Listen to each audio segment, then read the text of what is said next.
to get started here, my name is Ben. I'm Alex. My name's Jordan. And I'm Connor. If you'd like to kick us off and kind of go into your background, maybe kind of touch on a little bit of your leadership experiences and maybe going into your career and what you're doing now, that'd be great.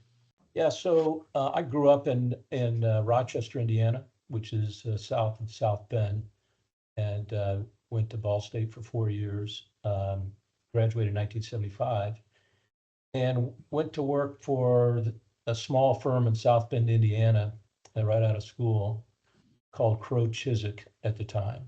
And the firm was about 80 people. They hired 18 of us in from college campuses to make it 80 people. I was the only one from Ball State that came in with the class. Interestingly enough, of the 18 of us that came in together, 5 of us ultimately became partners. So it was a good experience, I think, for many of us. I started in South Bend, worked for a year there, and then helped get an office started in Michigan City, Indiana. I think when I moved over there were maybe 5 people. And we grew that office to about 45, 50 people at the time. And I was spending a fair amount of my time working with some folks in Chicago doing leverage buyout deals, and which we now call private equity, but back then it was mostly leverage buyouts, and we were putting money together and helping folks buy companies. Actually worked under Fred Crowe as one of the partners that helped me get all that going. And in and around 1985, the firm asked me to move to Chicago and start the office in Chicago for what was then again Crowe Chiswick. So we opened the office in Chicago, and I worked in that market for basically the balance of my career. And my career took a path of mostly as an auditor, but then I started doing transactional work, both buy side and sell side assistance to companies, and through that became involved in the international operation. We joined an international affiliation called Horwath, and I became the liaison partner for the U.S. firm into that group, and did that for a number of years. Again, spending most of my time working with clients on transactional work and helping clients access the resources they needed to do business internationally. The next step in my career was to take over and run about 60% of the firm. And it was what we called the commercial services group. So Crowe had expertise in banking. It had expertise in some governmental entities and car dealerships. And I basically ran the commercial side of the firm outside of those practices, and did that for 4 years before they asked me to become the CEO. And so I became the CEO of the firm. Geez, I don't know, it's probably 2008, something like that. Maybe, yeah, 2008, something about right. So I took over as CEO and ran the U.S. firm for 8 years. And then because of terms, we have a limitation on the number of terms you can serve. After 8 years, I then became chair of the global network. And through all that process, we changed the name of Crowe Chiswick to Crowe Horwath to sort of better brand the international group. And then from there, once I got into the international into the practice, we dropped the name of Horwath and just became Crowe, which is the name that you probably all recognize today. So from the firm, when I started the firm when there were 80 people, by the time I left, we had about 3,000 folks in the U.S. and 30,000 globally. So you can imagine the types of things that I saw in the strategies that we set to sort of move in that direction. But it was, for me, quite a exciting career. It was an exciting path. I got to see lots of different things, and and again traveled the world, and so as I ended up sort of stepping down from the international board, I was asked to become a trustee of Financial Accounting Foundation. And Financial Accounting Foundation, as you probably know, has the Government Accounting Standards Board and the Financial Accounting Standards Boards underneath it. And so I became a trustee of the Financial Accounting Foundation, and through that ultimately became the chair of the Oversight Committee, which oversaw the FASB and the chair of FASB. So I did that for 6 years, or maybe it was 5 years, I guess. I did that for 5 years, and during that period of time, ended up on a couple of other boards, and today I'm still on one board. I live in Arizona here in the winter, and South Carolina in the summer. But and the board I'm on is a company that's headquartered in New York, and they're basically the best way to describe it is they're a Japanese American family office, and they function mostly as a private equity group. I mean, we're buying and selling companies and building a portfolio of companies. So I've been helping them with that. Kind of what drew you to Ball State, and kind of how's that? Have you experienced how that have shaped you, and how you see kind of Ball State grads now? Yeah. So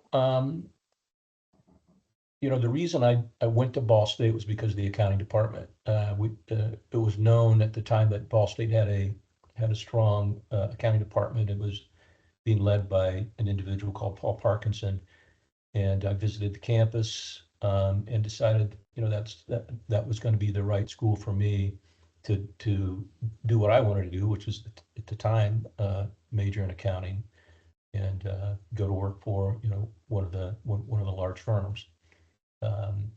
So having said that, I didn't end up with a large firm, although I had offers from a number of them. But Kathy, who I was seeing at the time when we had decided to get married, was going to be more comfortable in South Bend, and with me not having to travel and work in a small firm. But as things turned out, we ended up in a big city, and I traveled all the time. But it took us a while to get there, but we ultimately got there, and I got to work for a large firm. So early in your career, did you have a mentor where you could rely on, and kind of how did it kind of influence you early on, if you did? So they put me through a leadership training program early on, and probably it was before I was a partner, and they had identified a number of us who they thought were could be future leaders of the firm, and the firm was always very growth oriented, and they were looking for leaders to put in different places, and that's why they put me through the leadership program, which is why I ended up in Chicago and running a commercial services group and so on. So through that process, I was assigned both a coach and a mentor, and that was extremely beneficial to me. And I got to work with people like Fred Crow and other senior partners of the firm that were sort of helping me develop, both in sort of paving the way for me to do broader, more sophisticated things, and also paving the way for me through the firm, making sure that I was introduced to the right people, and as you go through business career, you have opportunities to move ahead, and I had people that were watching out for me and helping me get through that maze, so to speak, and get into the position where I could have an impact.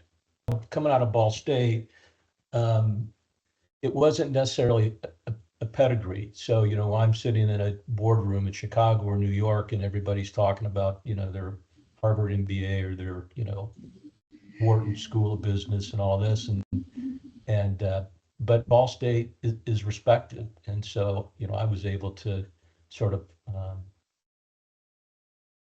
achieve what I wanted to achieve without, having, that type of pedigree that, an Eastern Indiana state school, brings. But so it sounds like you've used your mentors a little bit throughout your career, kind of Was it more of, did you push on them to get to your position, such as where you got to go to Chicago, or was it them asking you, and kind of how did that interaction work? I would say it was more them coming to me when I was running. When I was doing the international work, and I was working for a couple of guys doing leverage buyouts, and I probably had the biggest book of business in the firm. And the CEO at the time came to me and said, "I think you're one of the few people that can replace me in 4 years, and I want you to give up all that, and I want you to take over a slug of business and run this commercial services group." And he wanted me to do it because I was viewed as sort of a deal guy, a transactional guy, and I was good with clients and executed well. But what I didn't have was any management experience, because I was basically running projects and doing deals, and he said, I want you to give all that up because I think you can become the next CEO. So I did. And, it was tough. I gave up my clients. I gave up, my seat on the international board, and,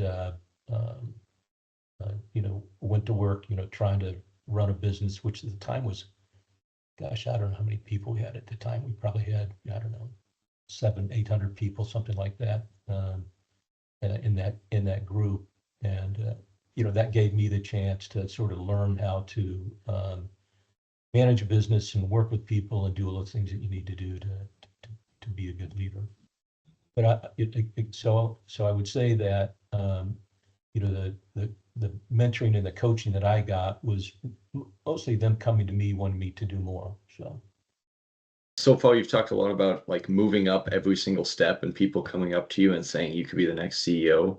What are some of the traits you think you have that people see in you to be a good leader or the future of a business? Yeah, where I was able to excel is that I was able to connect with clients, and I was always a good listener, a good confidant. People trusted me, and it helped me both with clients and also helped me within the firm as I moved around. Also a bit of a risk taker too, and I think that's important, in the role of being able to take a risk on a business transaction, and that's how you grow a business. And I was also willing to travel and get out there and be out in the market. What would be one piece of advice that you would, give to yourself when you were starting out in your career, or, just in leadership in general? Always trying to take advantage of the opportunities that came my way. Stay connected to the market and the people and the practice, and stay focused on the clients. Stay focused on the marketplace. As I say, having so many different opportunities to be not only in a leadership and a management position, what are some of the challenges or bigger mistakes that you've experienced during your career, and how have those impacted your growth and development going forward? Yeah, I would say part of it is knowing that, look, we all make mistakes, right? So there were some things that I worked through, but I knew that I always had the support of my colleagues and my partners as we worked through them. And I found that to be a way to get through those issues, knowing that I had the support of others and I could talk to others about it. And so being open and candid and discussing issues together, that the sort of working together as a team, I always found was a way to get through the problems that develop. As I say, in those times of uncertainty, when unexpected issues are arising, what did you find to be a key aspect of maintaining trust in your team? Because I know you said it was really important that you relied on and worked with your team. when it's a rough situation or an unexpected time such as that, how do you continue to have your team stay trusted in the process and continue to work hard? Yeah, I think it's all about transparency so that they know what I'm thinking, knowing where we're going, so there aren't any surprises. I would send out on Friday afternoon voicemail messages to the entire firm. We didn't have this type of technology, but the technology we did have was voicemail. So we were able to develop sort of a message that I would dictate or talk to, and then we'd send it out and put it on people's voicemails at the end of the week instead of an email type of thing. So I think transparency is key, because if people don't know where you're going and what you're trying to accomplish, then that's where they're gonna make their own assumptions. So I've in the past had bosses or leaders that are quite like harsh and don't understand to like either understand the situation well enough to let you down easily or like be firm about it.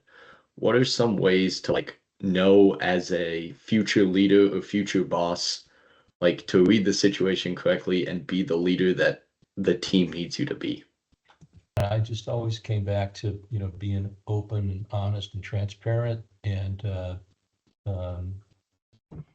making sure that in reality I was putting the right people in the right spots, to help me run things, not trying to do it all myself, and not trying to be the smartest person in the room, but being the one that can help find the smartest person and put them in a role where they can be successful and help others. So You've had an illustrious career, especially coming from Ball State.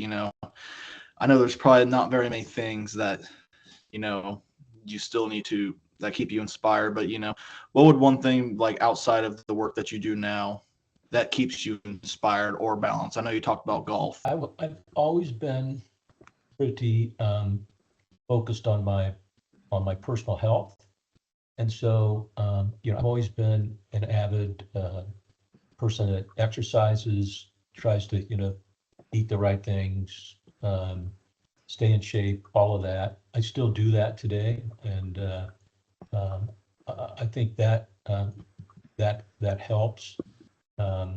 Always trying to find a way to add value and give back is one of the things that's inspired me as well. My golf game does not. I'm not a good golfer. I play a lot of golf, but I'm not a good golfer. But I'm not inspired to be a good golfer. To wrap us all up here, I know you've had quite the extensive career and milestones and experiences and everything. So, if you could define it all together, what is your definition of success as a leader? And maybe in your own words, kind of describe how a successful culture kind of operates along that. Yeah, well, I would say first of all, it's something that I enjoy, and you have to enjoy it, right? I mean, if I didn't enjoy what I was doing, I wouldn't have done it. But it's been a great career. It's been a fun career. I felt like I was growing all the time. I never felt like I wasn't learning something new or not growing. And so, for me, it was just something that I was good at, something I enjoyed doing, and felt that I was adding a lot of value and creating talented people behind me. And so, so when I started the firm, there were 80 people, and by the time I left, it was a large international firm. And being involved in something like that and being able to have an impact on something like that, that's the kind of stuff that inspires you. And if you can have other people see, that opportunity, then that to me is what makes the job worthwhile.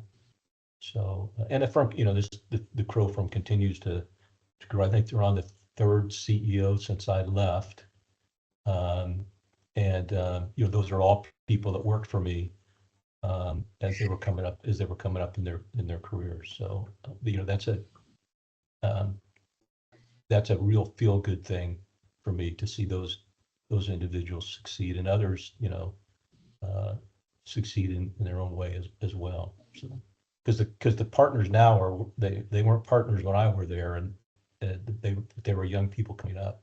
So it's fun to watch. Are you guys graduate students?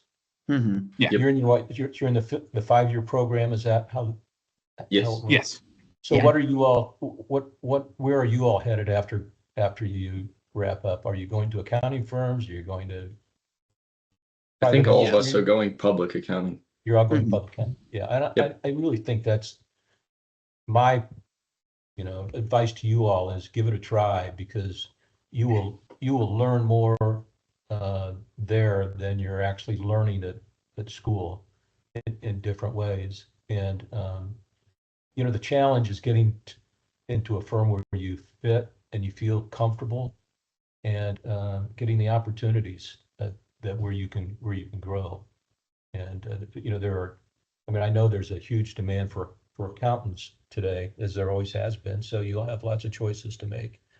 But the advice I would give you is, which is what I did with Crow, I found a place where Kathy and I were comfortable, and I felt like I could fit in, and that there was an opportunity that the partners were committed to growth. They were hiring 18 people, and I got to be one of them, and it was a place that I was able to exceed because I was comfortable. I felt like I fit in. So that's something I would give you that advice. We do really appreciate the time that you're able to get back to Ball State. So we really appreciate getting this opportunity to interview you for at least a little bit of your time and gain a little bit of your insights. Yeah. So it's been quite the honor. Good. Well, good luck. All right, guys. Good talking to you. Thank Yeah. you. Yes, thank you so much. Yeah, you bet. Bye-bye. With that being said, we conclude our interview.